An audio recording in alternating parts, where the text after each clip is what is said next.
ब्रह्मपुत्र नदी भारत की एक प्रमुख और पवित्र नदियों में से एक है।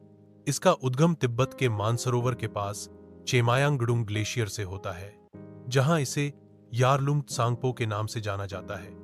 यह नदी तिब्बत से होते हुए अरुणाचल प्रदेश में प्रवेश करती है, जहां इसे सियांग या दिहांग कहा जाता है। इसके बाद यह असम में ब्रह्मपुत्र के नाम से जानी जाती है और फिर बांग्लादेश में प्रवेश कर जमुना कहलाती है। अंततः यह गंगा नदी से मिलकर बंगाल की खाड़ी में गिरती है। ब्रह्मपुत्र नदी लगभग 2900 किलोमीटर लंबी है। यह भारत, चीन और बांग्लादेश में बहती है, जिससे यह एक अंतरराष्ट्रीय नदी बनती है। इस नदी का जलस्तर मानसून के दौरान काफी बढ़ जाता है, जिससे बाढ़ की स्थिति उत्पन्न हो जाती है, विशेषकर असम राज्य में।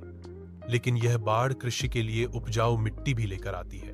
ब्रह्मपुत्र नदी भारत के उत्तर पूर्वी राज्यों के लिए जीवन रेखा की तरह है। यह सिंचाई, मत्स्य पालन, जल परिवहन तथा जल विद्युत उत्पादन के लिए अत्यंत महत्वपूर्ण है। इस पर बनाए गए पुल, जैसे कि बोगीबील पुल, क्षेत्रीय विकास में सहायक हैं। ब्रह्मपुत्र नदी धार्मिक दृष्टिकोण से भी महत्वपूर्ण है।